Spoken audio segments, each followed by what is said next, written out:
এখনো পর্যন্ত হসপিটালগুলোতে এমন অনেক আহত আছেন যাদের হয়তো হাত কেটে ফেলতে হয়েছে, পা কেটে ফেলতে হয়েছে, যাদের এখনো পর্যাপ্ত চিকিৎসা হয়নি। 500-র উপরে মানুষ যারা দৃষ্টিশক্তি হারিয়েছেন। এত ভয়াবহতম একটা বিপর্যয়ের মধ্য দিয়ে আমাদেরকে যেতে হয়েছে।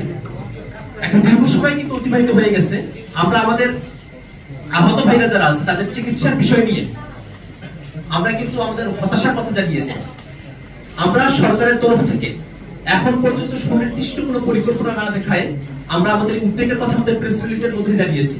আমরা চাইবো আমাদের যারা আহত আছেন তাদের চিকিৎসা যেন সঠিকভাবে হয়, এটা যেন সরকারের পক্ষ থেকে সুনির্দিষ্ট পরিকল্পনা প্রণয়ন করা হয়।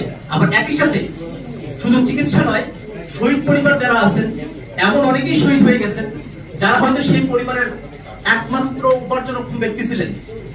তো সেই পরিবার কিন্তু হাতের সংস্থান তাদের হচ্ছে না। সেই পরিবারগুলোর কিন্তু পুনর্বাসন প্রয়োজন।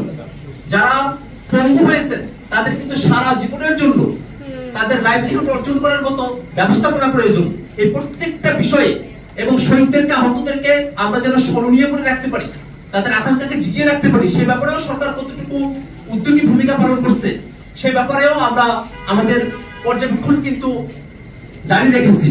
আমরা সরকারের কাছে এই আহ্বানটা রাখছি এবং আমরা নিজেরাও অতি দ্রুত আহত এবং শহীদ পরিবার যারা আছেন তাদের পুনর্বাসনের লক্ষ্যে আমাদের পক্ষ থেকে যে প্রস্তাবনাগুলো আছে সেগুলো সরকারের কাছে আমরা উপস্থাপন করব।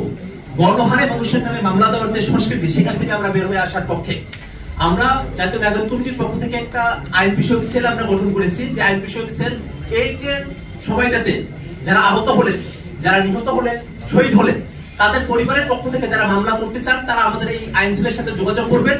আমরা চাই সঠিক ঘটনার ভিত্তিতে মামলা হোক, যারা প্রকৃত অপরাধী তাদেরকেই মামলায় যেন আসামি করা হয়। গড়পড়তা ভাবে যদি আসামি করা হয়, যে ঘটনার সাথে কারো দ্রুততম সম্পর্ক নেই তাকেও যদি আসামি করা হয়, নিরপরাধ কোনো ব্যক্তিকে যদি আসামি করা হয়, তাহলে বেসিক্যালি আমরা যে সুষ্ঠু বিচার পাওয়ার কথা বলছি সেটা অর্জন করা সম্ভব নয় এবং সামনের যে আমরা বাংলাদেশ গঠন করতে চাই সেই বাংলাদেশ করা সম্ভব নয়। আমরা সারা দেশের আপামর জনতাকে আহ্বান জানাবো, আপনাদেরকে দিয়ে যদি কেউ মামলা করানোর কথা বলে এবং সেখানে যদি গড়পড়তা অনেক ব্যক্তিকে আসামি করে, সেই ব্যাপারগুলোতে আপনারা সতর্ক থাকবেন। আমাদের আইন সেলের আমরা ঘোষণা দিয়ে দেব, আপনারা আমাদের আইন সেলের সঙ্গে, আইন বিষয়ক সেলের সঙ্গে আপনারা যোগাযোগ রাখবেন। আমরা আশা করি অতি দ্রুত এই সমস্যাগুলোর আমাদের পক্ষ থেকে একটা সমাধানের প্রক্রিয়া আসবে।